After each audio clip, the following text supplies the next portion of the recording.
Hello everyone, I'm Rebecca Keppel. Today's video is all about using up those monthly card kits. I don't know about you, but when I spend money on a card kit, I want to get every penny's worth out of it. So I want to use up all the supplies inside. So in today's video, I'll be using Simon Says Stamps May 2022 card kit, but these tips and tricks can apply to any card kit that you love and you've purchased. For those of you who really love this kit, the last time I checked, they still had a few available, so I will link to that down in the YouTube description box below the video.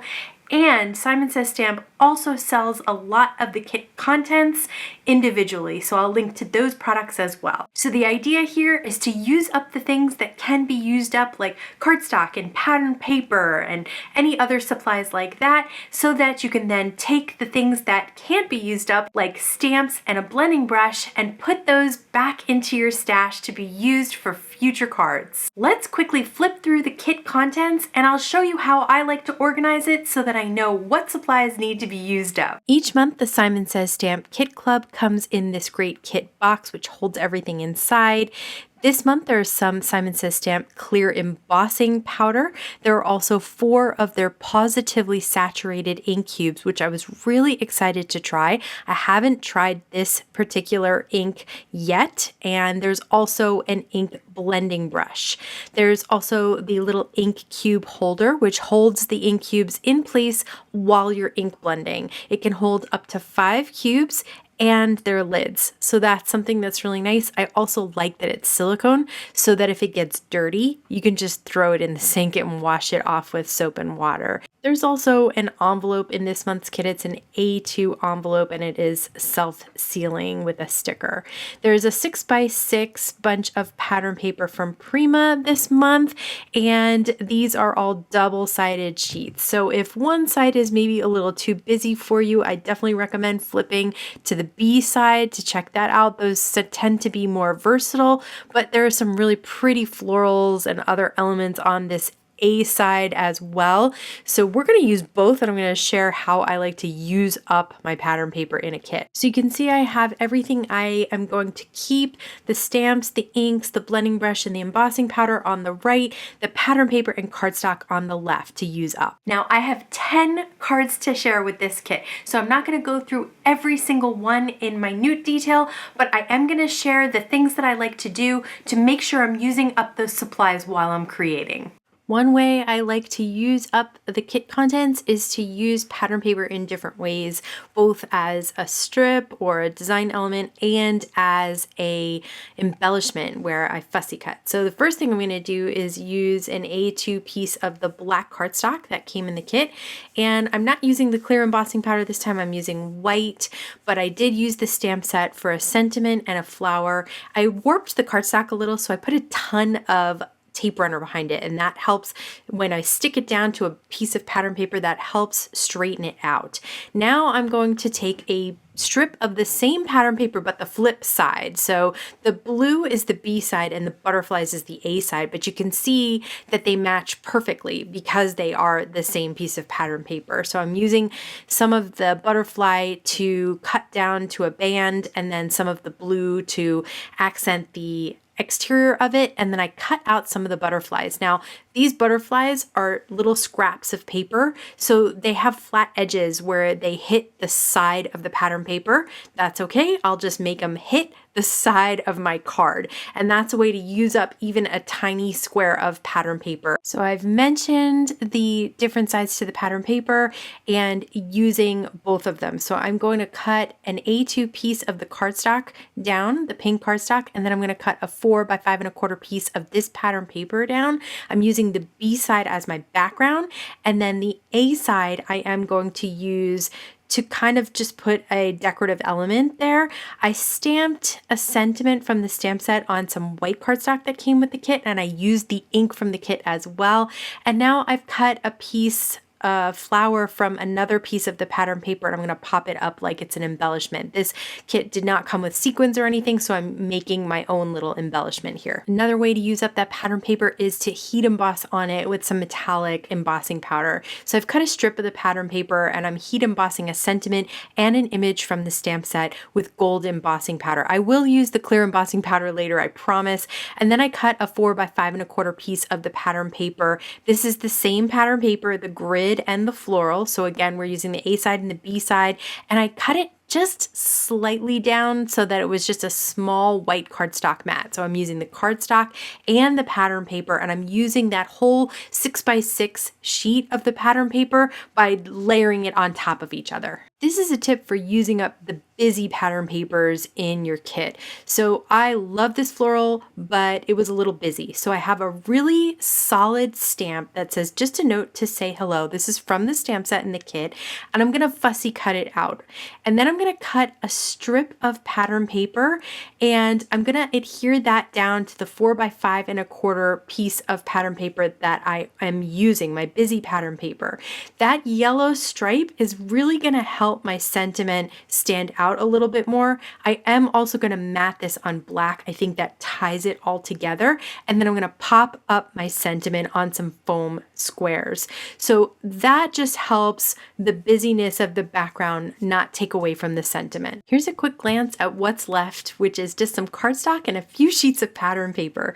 So for this card, we're going to use the pattern paper as the main design element, which means I'm just going to cut it down a little bit so that it's matted by the black cardstock. And then I'm going to stamp just some sentiments on some other pattern paper and pop those up, but I'm really just going to let the pattern paper steal the show here. Another way to use that pattern paper is to multicolor stamp on it. So I am going to use the inks and the images from the stamp set, and I'm going to use my MISTI so that I can line up the stem of the flower and then the actual flower itself. I'm going to stamp those both on a piece of pattern paper. I love this grid pattern paper because you can then easily line up your sentiments there. So all of that is just going to get adhered down to a slightly larger piece of the pink cardstock, and then I'm going to call that one a day, real clean and simple. Didn't want to forget about the cardstock though, so I also wanted to include some clear heat embossing on cardstock, which gives you that tone-on-tone effect. So I am going to treat a piece of the cardstock with anti-static powder, and then I'm going to stamp a bunch of the stamps from the stamp set just at the top and the bottom with embossing ink. And then I'm going to use the clear embossing powder that was included in the kit and pour it all over top. And then when you heat set that and melt it, it just creates this great tone-on-tone effect that is subtle enough to be a background, but not too busy that it takes away from any sentiment or anything in the middle. So I did cut one of these pattern papers down to these little squares that have different sentiments on them.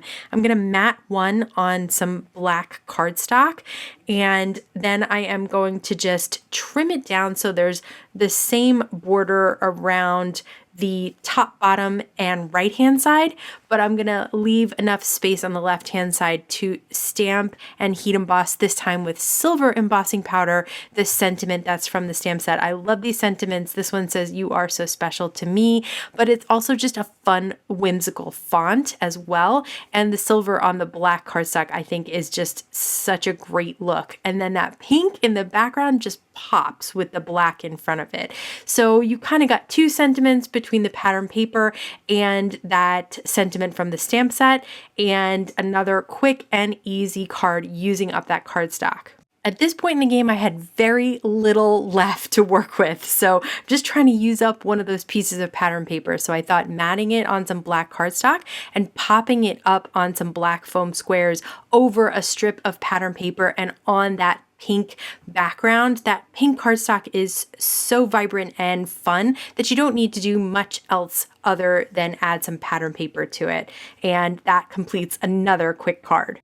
Now that all of the pattern paper and most of the cardstock is gone, I did want to share some fun cards with the stamps and the inks. So I have a piece of the white cardstock cut down to an A2 size, and I have it in my mini Misty, and I'm just going to organize the stamps exactly the way I want them. I'm going to have it nice and full to cover up the full panel of that A2 card, and then I am going to treat that cardstock with some anti-static powder and then stamp all of those stamps with some Versamark ink so that I can pour that clear embossing on top. So I'm going to use my Debbie tool because I have a lot of stamps and I don't want to have to stamp it twice because it's clear and it's hard to see. So again, I'm going to pour the clear embossing powder that came in the kit on top of that. So it's a little difficult to see, especially when you're trying to heat set it. Just make sure that everything gets completely melted and then is completely cooled. So you can see I placed the cardstock down on a piece of Tim Holtz media grip to hold it in place on my glass mat. And now I have no idea why I used the rose ink on the mint handled Simon Says stamp blending brush. I just really wanted to try out the brush and I really wanted to start with rose, and I wasn't really thinking about the color of the handle. It's okay, I just really wanted to see how smooth it was, and it's pretty smooth. It's a great little blending brush. So for the rest of the colors, I did use the Tim Holtz domed foam blenders just so that you can see the difference between the two. I really like both for blending. It really just depends on your preference. And I will say that these inks blended really beautifully. I like the saturated colors, and especially this little rainbow came out nice. And you can see once you rub away the ink that's on top of the heat embossed images, they really pop as white because you've trapped the white cardstock underneath. So just a fun, quick card to make with some of the colors of inks. You know, when I have a bunch of ink colors that look great together, one of the things I love to do is use the small stamps from a stamp set and create my own background. So first thing I'm going to do is stamp the sentiment in the center so that I know what to avoid.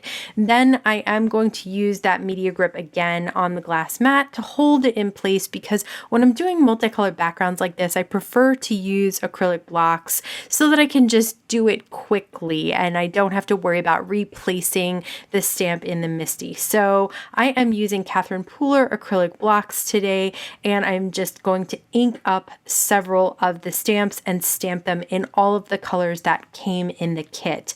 And I am basically starting with 3 images, 3 stamps per image. This way I know I'm getting it in a triangular view that really helps move the eye around the card. And then I add in extras where there's open space, just so that everything feels kind of natural and organic about the pattern.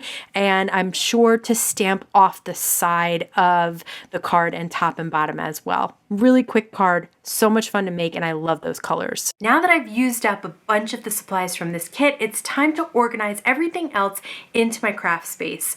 So the stamps will go in a stamp pocket with the rest of my large stamps. The ink cubes will go in my Alex unit with the rest of my ink cubes.